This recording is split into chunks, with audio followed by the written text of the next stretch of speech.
கோயம்பேடு சந்தையில் விழா கால விற்பனையால் தற்போது கடும் போக்குவரத்து நெரிசலானது ஏற்பட்டிருக்கிறது.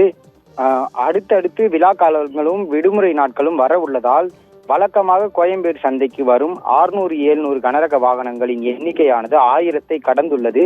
இதனால் அங்கு கடுமையான போக்குவரத்து நெரிசல் ஏற்பட்டுள்ளது. ஏற்கனவே கோயம்பேடு சந்தைக்கு அருகே இருக்கும் சாலையில் மெட்ரோ ரயில் நிலைய பணிகளானது நடைபெற்று வருகிறது.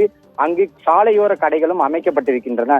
விழா காலத்தில் கூடுதலான வாகனங்கள் வந்ததால் அந்த பகுதி முழுவதும் போக்குவரத்து நெரிசல் ஏற்பட்டு முடங்கியுள்ளது. இதனால் கோயம்பேடு சந்தை முதல் பூந்தமல்லி சாலை வரை தொடர்ந்து 4 கிலோமீட்டர் தூரம் வரை போக்குவரத்து நெரிசலானது ஏற்பட்டிருக்கிறது. மக்களும் வந்து பொருட்களை வாங்கி செல்ல முடியாமல் திணறி வருகின்றனர். அதே சமயம் கனரக வாகனங்கள் இல்லாமல் அந்த வழியாக செல்லக்கூடிய உள்ளூர் வாகன ஓட்டிகள் கடும் சிரமத்திற்கு உள்ளாகியுள்ளனர். சாலையோர கடைகளை அந்த கோயம்பேடு சந்தை நிர்வாகம் வந்து முறையாக அப்புறப்படுத்தி இருக்க வேண்டும். அதே சமயம் போக்குவரத்து நெரிசலை சீர் செய்ய கூடுதலான போக்குவரத்து போலீசாரை அப்பகுதியை சேர்ந்த போக்குவரத்து துறை வந்து நியமிக்கவில்லை என்ற குற்றச்சாட்டும் வியாபாரிகள் தரப்பில் இருந்து முன்வைக்கப்பட்டுள்ளது. அதே சமயம் இது அடுத்தடுத்த நாட்களும் தொடர்ந்தால் இன்னும் மோசமான போக்குவரத்து நெரிசல் ஏற்படும் என்று வியாபாரிகள் தரப்பிலும் மக்கள் தரப்பிலும் வாகன ஓட்டிகள் தரப்பிலும் கூறப்பட்டுள்ளது.